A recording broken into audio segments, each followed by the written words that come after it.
Апостол Петков беше най-страшният комитаджия, вездесъщ, замесен във всички революционни действия. Той бе от ония фантастични герои, които се явяват сред потъпканите народи през всичките полуварварски периоди на историята и чието подвизи са възпявани от народите. Легендарният воевода от Вардарска Македония Апостол Терзиев е роден на 6 май 1869 г. в село Бойница, Гевгелийско, стар хайдушки род. Без сериозно образование, първоначално той работи като кантонер по железопътната линия Солун-Скопие. През 1892 заради турските произволи в областта става хайдутин заедно с брат си Тамо и още трима техни другари. 5 години по-късно, през 1897, привлечен от Дамян Груев, апостол воевода влиза в редовете на вътрешната Македоно-Одринска революционна организация.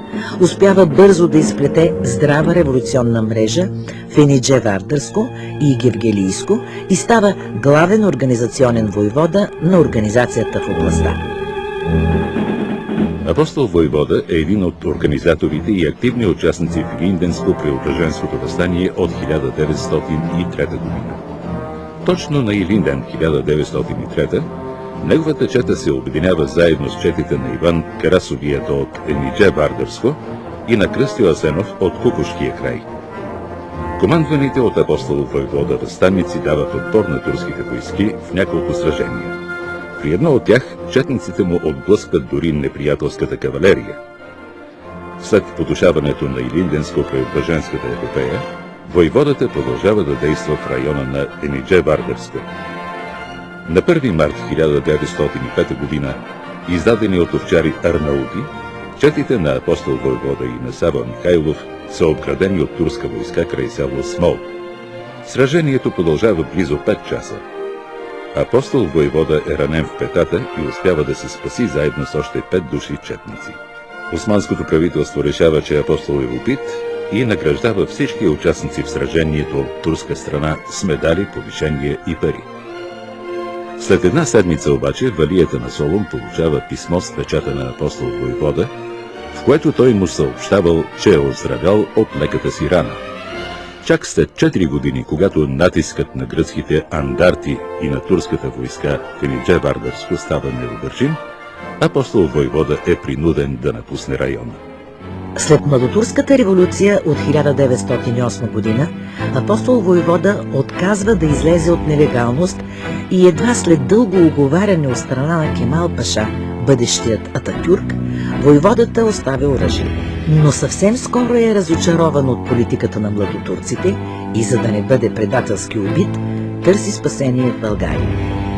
През 1910 година апостол е един от 5-мата войводи, които влизат с чети в Македония. Освен него това са войводите Ичко Димитров, Христо Чернопеев, Таня Николов и Въндо Гьошев. Славата на апостол Войвода стига и до османската столица Цариград, където се носят най-невероятни слухове за страшния кубит. В очите на султан Абдулхамид II, апостол Войвода започва да олицетворява цялата революционна организация и той лично изпраща емисари да преговарят с войводата. Предлагат му 20 000 лири, за да се откаже от борбата. Но апостол Войвода нито се отказва от борбата, нито вижда Македония свободна и обединена с България. Заедно с войводите Георги Мочитанов, Касапчето и Васил Пувката, той загива край Енидже Вардарското село Куршари на 2 август 1911. Две са версиите за смъртта му. Според едната, воеводите са предадени от българин и загиват в сражение с турската жандармерия. Според другата, десетарят от неговата чета, Тодор Чифтеот, ги отравя.